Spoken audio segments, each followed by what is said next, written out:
All right, for number 31, we want to find out what is the value of A degrees. So A is an angle that is outside the circle. So we have a formula where we take 117 minus this angle right here, divide by 2, and that is your angle for A. So in order to find out what this angle or what that arc measure equals, I know that 120 plus 75 plus 117, that gives me 312 degrees. So I can go ahead and take 360 minus that to give me 48 degrees. So this angle, this measurement right there is 48 degrees. So we just take 117 minus 48, which equals 69, and we divide that by 2 to give us the value of A, 34.5 degrees. And just be careful here because this might look like it is going through the center, but you cannot assume that it is. So just be careful. All right, letter B, we want to find out what is the value of letter B here.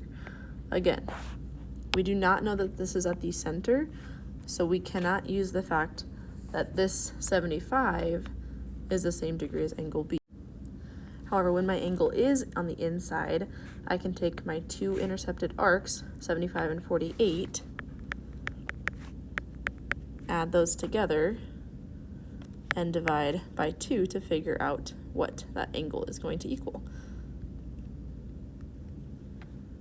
So 61.5 degrees. Okay, then I want to find out for number 33, so in the nearest tenth, what is the value of C? Well, C is this segment outside right here.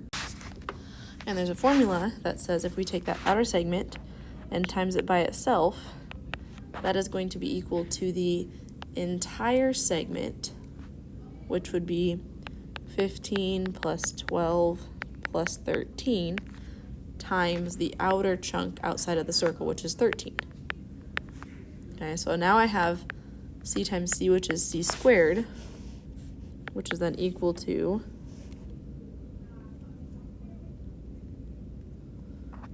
40 times 13, which is equal to 520. Okay, and if I take 520, take the square root of it, to solve for C, I get that C is approximately, to the nearest tenth, 22.8. All right, now to find letter D. D is on the inside of the circle, so we're going to take both segments that make up the line here in green and the line in yellow. So the two segments that make up the line in green are 18 and D, so I'm taking 18 times D and setting that equal to 15 times 12. Now it's just a quick little equation here that we need to solve. 15 times 12 gives me 180, and I have 18D on the left side. So solve this, and I end up with D equaling 10. Now, one thing that you cannot do is you cannot solve for D using the Pythagorean theorem, because we do not know that this is a 90-degree angle right here. Okay, we cannot assume that. So make sure you actually use this formula instead of Pythagorean theorem. All right, question for 35, find the value of each variable. Okay. Here, since this is a center of a circle at T, and it is perpendicular to this tangent, and it is a radius, right? I can assume here that this is 90 degrees. However, up here, remember, we did not know that this is the center of a circle, so we cannot say anything about this being 90 degrees. That is not true, okay? So I've got 90 degrees there, 49, so I can figure out x pretty easily. If I figure out x, just subtract it from 180, we get that x equals 41 degrees. And then to figure out what y is, well, if this is y right here, this radius. That means that this radius is also y. So I can go ahead and set up my equation for Pythagorean theorem. I've got my two side lengths, the y squared plus 12 squared is equal to this entire thing, which we'll say is 6 plus y squared.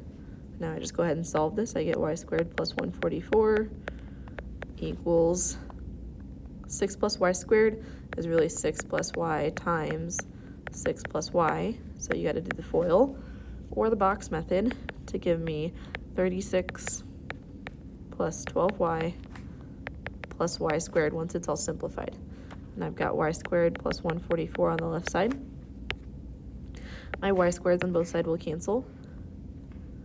And then I will subtract 36.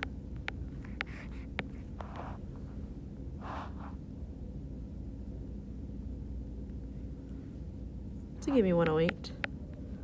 And that equals 12y. So now I just got to divide by 12. And we get that y equals 9. So we can, again, use Pythagorean theorem for this one because this is a radius, this is my center of my circle, so I know that this is 90 degrees. You can only do Pythagorean theorem when you have a right triangle. Okay, looking at number 36. 36, I've got an inscribed angle. This is my intercepted arc, so 212 degrees is my intercepted arc. My inscribed angle here is t, so I know that t is equal to 1/2 of 212, so t equals 106 degrees. Okay, and then I know that a circle is made up of 360 degrees, so if this portion is 212, I just need to take 360 minus 212 to figure out my portion for s. So s equals 360 minus 212, so s equals 148. All right, and that is it for this page. Let me know if you got questions.